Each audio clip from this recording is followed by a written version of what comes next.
Alright, hi guys, and welcome to the debate on should everyone be vegetarian. So I'd like to just put a point in first. My opinion is yes. Okay. Yeah. So I would like to explain my opinion. So I'm kind of on the fence, right?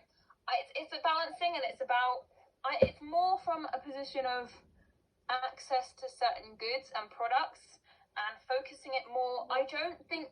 I think there is definitely a clear link between meat consumption and carbon output, because you are taking up huge amounts of land for grazing, cattle, etc., etc. However, you also need to factor in the fact that the environment is not just affected by carbon, it's also affected by other things. So like if you have extra shipping from faraway places, it's not only also a carbon output, but you also have the added costs of like potentially poor like laborers that aren't paid enough, and you also have environmental like pollution from the boats or packaging that's disposed of in the ocean along the way, or you even have noise disruption from ships that affect ecosystems. So there are like so many layers to it. But I want to jump in there. Output. Go for it. So you say that, but all the meat that we're getting anyway, well, a large percentage of the meat that we're getting anyway is from, Brazil and places like that. And so even though you're arguing that obviously that we'll be shipping from products from elsewhere, there's still shipping from products from meat elsewhere at the moment, so it won't make a difference. However, it will dramatically decrease the amount of methane that's produced by cows, since cattle farming and things like that produce, I don't know what the percentage is, it's like 60% of the global carbon emissions, which is absolutely huge. So you'd cut that all down. I'd also like to add in that most people go, oh, but you're still going to have to use loads of land, and people often bring in the point of soybeans and how much land they take up. However, like something I think is 70% of those soybeans and those agricultural plants are actually being used to feed the cattle, and then the cattle are then being slaughtered to eat. So the amount of agriculture that we're growing now is enough to feed every single person in the world, and for every single person in the world to be satiated with the amount they get. So we won't need more agricultural land. Okay, but there's an issue with that, because if everybody went vegetarian and not vegan, that would mean that the dairy industry would still be going on, and so cattle would still have to be bred. And from that cattle, about 50% is male offspring. So you have like this huge amount of like still livestock living, but you're not necessarily killing it off to for like meat production. But you also have to keep feeding it, and every year you keep getting more and more of them. And it's just like, first of all, you're losing land because you just keep producing all this cattle that you're not disposing of supposedly, and you're naturally producing it because you need the female cattle to like keep producing milk for the dairy industry, and then you also need crops to feed these animals that are still alive. So it's like, I think then the question would be, should the world go vegan? But then also that's just not viable, because there's like some areas in the world where, first of all, it's a lifestyle that can't be afforded. It simply can't, because it is an objectively like expensive lifestyle if you want to like have nutritious meal all the time. And it's also not easily accessible in countries, especially like third world countries. So I don't think it would be possible for the whole world to be vegetarian, but it would be possible for like a lot of people to. Can I make a quick point on that as well? I think I think maybe it's the mass agriculture and like mass farming where it's shipped globally and like a food source, and it's generally a very exploitative industry like that maybe is something we need to stop. I don't think it's fair to say everyone should be vegetarian, because you have small rural communities, say in like, I don't know, Peru or something, that are probably killing certain livestock like goats or cows or something, but within their local community, and I don't think that's really causing mass scale carbon emissions or anything along those lines. And it's much better, in my opinion, to source things as locally as possible and as seasonally as possible in order to have the lowest effect on the environment. I don't think it's necessarily a case of meat versus vegetables. It's a case of like low carbon crops or foods versus high carbon, goods basically. Yeah, but it's like if you look at it, because last week we were talking about China and how it produces almost like most things for like the rest of the world, and that is their industry. They do the they don't like produce the primary materials like the food from scratch. They don't do food for like the rest of the world. They do the technological stuff. And so other third world countries, especially in South America, the only thing they have left to like be able to economically progress is produce this primary sources such as livestock and crops. And it's like if you take that away from them, they won't have anything else to like allow them to economically grow. And I know you can say that all the land they have, they can use it for crops, but there's a lot of like land, especially that is like kind of in the mountains, or it's just the land is not good for crops. Like even if you try your hardest, you can't grow crops there, but it is like perfect for growing cattle and sheep and goats. And it's like there's this inedible grass to like humans, but they can use it just fine because it's perfect for them, and it creates meat and milk for like the small communities, and also for them to be able to expand and like grow and be able to at least dream of achieving the status of like a first or second world country rather than a third. Should the I think that the gains from farming, like ranching, are very short term, and they won't. And I think the governments in like places like Brazil and Argentina, which are promoting deforestation for the use of cattle ranches, are looking very much like short term economic growth, because the issue is after ranching, the land is left infertile and permanently infertile, and so that land might be useful for a few years, but in the long term it won't be useful and won't benefit the country.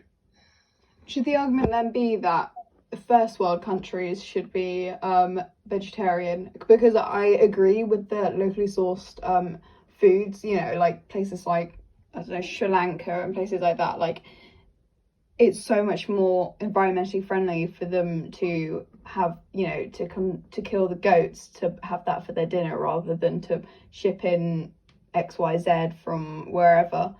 I think also it's cheaper for them, probably, if we keep allowing that to happen. I think in those contexts it works. It's whether whether it's realistic to try and reinstate more local agriculture in places like England, which have had an agricultural decline because of all the overseas goods, and also the more diversified expectations for what you get in supermarkets and what people are expecting to eat, because people are used to having foreign meals. And people want their mangoes and pineapples, from Costa Rica, etc., but we can't viably grow that, and climate change keeps happening in our country, so obviously the temperature is too low. So would the population be willing to change their eating habits to accommodate what we can grow in the UK? I mean, it's hard to know, because the UK native foods are like root vegetables like swedes, turnips, sprouts, parsnips, potatoes, tomatoes. Yeah. Like when fruit, what we've got like apples and berries. Like I think we could. I don't know. It would be quite a lifestyle change, wouldn't it, for us? But also, how would the economy would the economy suffer? Because obviously you have such large companies such as McDonald's, which would obviously have to change their ways, and won't be able to sell, beef burgers anymore. So like, it would not. Oh, for the vegetarian. Yeah. I'm saying if everyone went vegetarian, so how much would that affect the economy and local businesses or worldwide businesses? It will be. I think it's a debate that is very unrealistic. You can never make everyone vegetarian, but I think from debates like this and from more global awareness of the impacts of definitely like the beef industry, right? I think the most realistic solution is shifting the culture to consuming goods that are more local, but also the caveat there is that sure, tomatoes could be grown in England, however they'd have to be grown in a very specialist like greenhouse with the right sunlight or like artificial lighting conditions and irrigation systems, because they don't, or maybe not tomatoes, but other tropical fruits technically could be grown here, but sourcing them locally in that way, because it's such an unnatural set of conditions, it would actually take up more energy than probably like actually shipping it from the place it grows naturally. Yeah, it would also lead local goods that are native, shifting the culture to encouraging consuming those goods. And I think that can include meat. I don't think it's an issue having land in England that supports beef, because it's a different context to say cutting down the rainforest in Brazil or something for it. It's a very difficult issue because the Brazilians, we feel like getting cattle to graze on some fields doesn't really matter that much because it's just some fields and they won't really change anything. But we have to realise that we used to be covered in forest, and Brazil still is. And I think one issue is that from their perspective, they see, why can't we cut down our forests to make way for like farmland? Is what you did 200 years ago. Yeah, it's like our debate last week. It's a similar dilemma of, do we allow people to progress up until our point, or do we try and get them to not make the same mistakes we did, but then what are we going to offer in compensation for that? Which is a very tough issue. Yeah, I guess it's all the conversation, like what can you offer, like what, like I don't know, like We encourage them to Brazil nuts. Because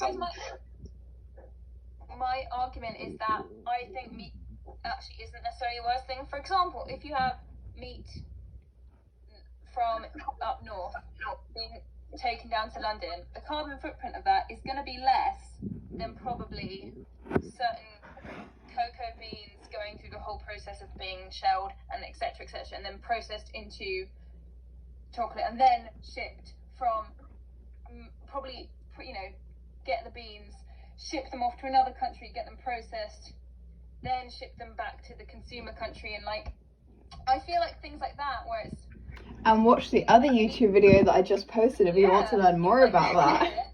Or even other vegetables, but like quinoa is not native to England, so shouldn't we not? It might actually produce more carbon emissions and create greater shipping and energy costs than just eating the meat in our own country, if that makes sense. Even though it's not meat, it might have a worse effect than local meat because it's international.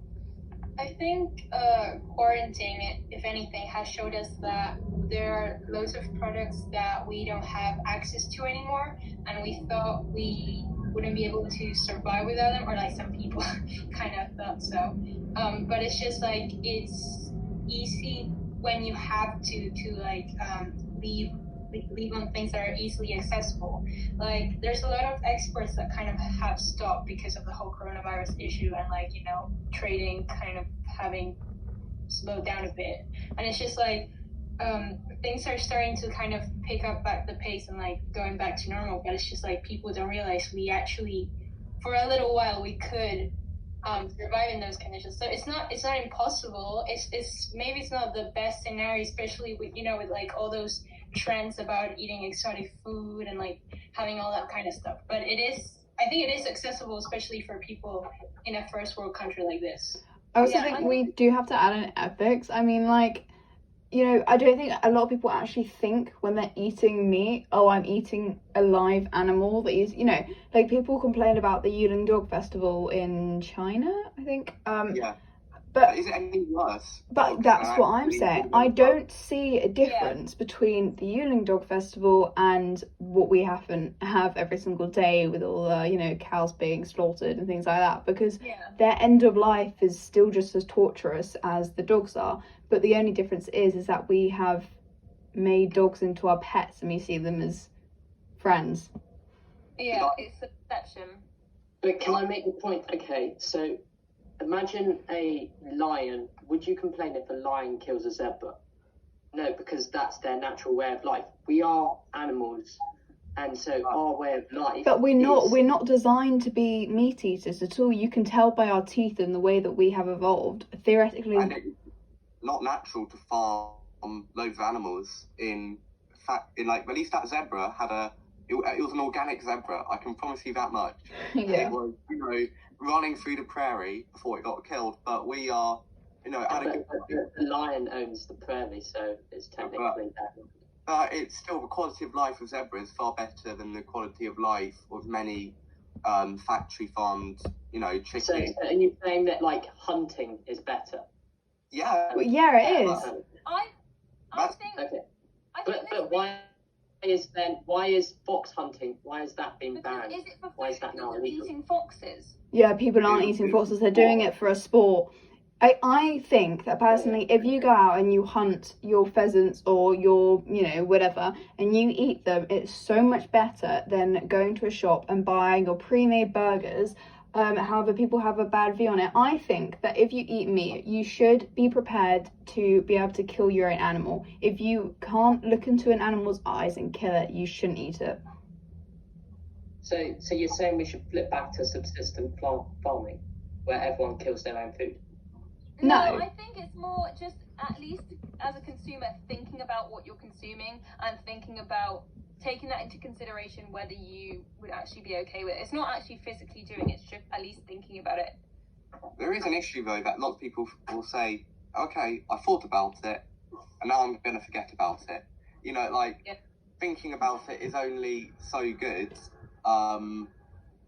You can end up.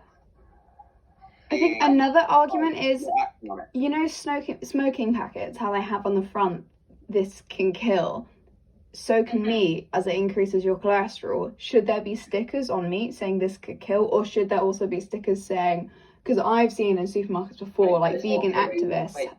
I think it's just if you take everything in moderation and you're not excessive with it. If you have meat 3 times a week and you eat the healthy part of the meat, not like the fat, like the one that's all filled with the fat and the grease, I don't think it would kill you. It's just like when you're on excess and in one of those stereotypical American diets where you eat a burger with fries every day, yeah, that would kill you. But if you do everything healthily, I don't think it would. Yeah, I think it's not realistic to put stickers like that in terms of claiming it is really bad for your health, because meat is actually a good source of protein and is useful. We do eat meat for a reason. I think maybe there would be an argument, if you're concerned about ethics, of at least informing people how that cow was raised. If you said this cow came from the Amazon, but then you have the problem of McDonald's saying all our beef is British sourced, and then the farmers in Brazil have British passports, so it's technically British sourced kind of thing. British owned. Yeah, then should it come into politics, which there should be a law, raised on saying that you can't say that? I think that's an important way forward, and also economic incentives. Should there be a meat tax? Should the government promote provide commercial incentives for people to buy subsidise British food? I think that would be a good way forward. Subsidising British food, I think, is the most effective one. I think adding extra tax on meat products is really disadvantaging poorer communities, because how likely is it that they'll be able to find a good protein substitute? And also it's going to stimulate a black market in the meat business, isn't it? I think but people aren't really going to jump immediately to the black market. It's still reducing it more than it was before. I think promoting local goods is always a good thing. Can you imagine a dealer, and your local meat dealer with a wheelie freezer. But I also think before in terms of politics, I think having increased regulation or subsidies, things like that, are really effective because just incentivizing people and shifting the culture like that, because it's like what we were talking about before in terms of lockdown. Once something is banned or is discouraged and you know you can live without it, then you kind of adapt. So if we start trying to discourage or move people to a different lifestyle, they will adapt, but they just need something that pushes them into that adaptive phase, if that makes sense. So something like a subsidy or, you know, national awareness or something. There has to be like an effort to provide vegetarian food which you actually want to eat, you know, and like, because like often comes back to issue, I think we've probably already discussed it, like vegetarian options often being pretty poor, like tasting, and so you kind of Although you say that, I mean, like, my opinion is that vegetarian sausages taste so much better than meat sausages. Okay, there are some really good vegetarian sausages out there on the market. like cauldron sausages are really good. Have you had them? Which ones? Cauldron. No, there's better ones. Honey, there's better ones. They are low down on the rating. Okay, Richmond's sausages, vegetarian sausages, are absolutely bomb. Yeah. Okay, let's not make this a discussion. But yeah, I think the main conclusion I think a lot of us are coming to, maybe this is wrong, please say your opinion if it's not this, but is the fact that the best thing for the environment, and probably ethically in terms of the farmers' working conditions and the animals' conditions, is sourcing food locally, including meat generally. So eating food that is local and seasonal, so not expecting to eat strawberries in the middle of winter, because that's not really realistic if you're really basing on that. And also eating British beef that is officially confirmed by the government, you know, That it's British. checks from an actual farm in England. Because it's the best for the farmers, best for the animals, because there's more of a guarantee in a place like England that you have hopefully certain agricultural policies in place that mean you have to treat your animals a certain But way. there are, that's the thing, there I don't know. by the law that is, but it's the same as the egg industry as well. I just have to say science. So there's a law saying that you have to treat them fairly, etc., etc. But there was an undercover worker that went into I think it was Happy Eggs, that big company that supposedly treats them all well. But people buying it because it seems they're not even organic. Happy Eggs. No, yeah. And then they go in and they film all the chickens, and there's chickens just dead everywhere, and they haven't even bothered to pick them up. On all the live ones, they're just crawling over the dead ones, trying to scrap for food. Okay, well, that example in mind, I still think generally it's easier to regulate as a government what's happening in your own country in terms of agriculture. So if we did implement agricultural restrictions and ethical ones as well, then I think that would be a better solution and reduce carbon footprint in terms of deforestation in places like Brazil for cattle farms, as well as reducing carbon footprint from shipping, from international products or things that are quite rare but we've learned to expect cheaply because of the way global shipping works now. I guess the impacts we have to consider are those shipping companies and the supermarkets and restaurants and businesses, especially ones that do cultural cuisine that need certain ingredients that aren't viable to get locally, and it's maybe just a very difficult issue. And I think in and of itself, being vegetarian is generally better. I think that in our country. Yeah, I agree. I think there should be pressure on, say, like fast food companies to reduce the amount of meat on their menu and have more vegetarian options and maybe slightly less meat options because as long as there's demand for meat, there's going to be trees being cut down in the Amazon to make way for ranches. Mm-hmm. It's all about decreasing the demand. If the population can decrease the demand, then those companies will therefore spread onto other businesses, such as, you know, business based on You know, vegetarian if ethics. there's certain consumer pressure for certain more vegetarian products, they will do that because it's in their economic interest. So it's all about changing demand, and just the most realistic thing is just kind of generally vegetarian is better for the environment. So if you can buy vegetarian, do. Also just consider within that, the caveat is how locally sourced is that, because actually in a few But rare if cases you're- some vegetarian meals are more harmful than But if some. your target is locally sourced, get everything locally sourced, then surely you're going to see a demand in land in England, and we don't have much land, and we probably can't support our own nation by itself. So maybe then we're going to see the removal of national parks and kind of valued area like that. But no, because then if there is a decrease in the amount of cattle farming, there is a fair amount of cattle farming in the UK as it is. So if you decrease that, there's enough land for agricultural development. And I also feel lots of the land is actually being used. I could be wrong, but my impression is when you go around and you see fields being they're mainly for development, property development. I think that's actually a bigger issue than actually the agriculture industry, which I think takes up actually For the agricultural industry, a vast majority of it is actually being used to be able to feed the cattle. For example, if you go around France, the amount of maize that you'll see in fields are actually being grown for the cattle. So it's like we do have enough land. Think about the use of sheep, okay? Because you can't eat sheep, and they just take up loads of land for grassy fields, when you could be putting at least cattle on there. Sheep Or do provide meat though, Yeah, you can eat sheep. and milk. Yeah. yeah, but it doesn't taste very nice. It's the lambs which you eat. Once Yeah, but they you grow use old. them for other things like wool. Yeah. So you could support a small population of adult sheep and then kill them when they produce lambs, as in kill the lamb if you want to eat supply.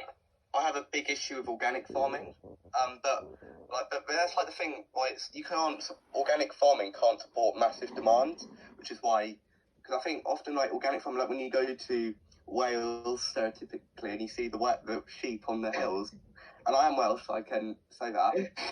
I think that is quite in tune with nature, and in national parks when they have animals grazing.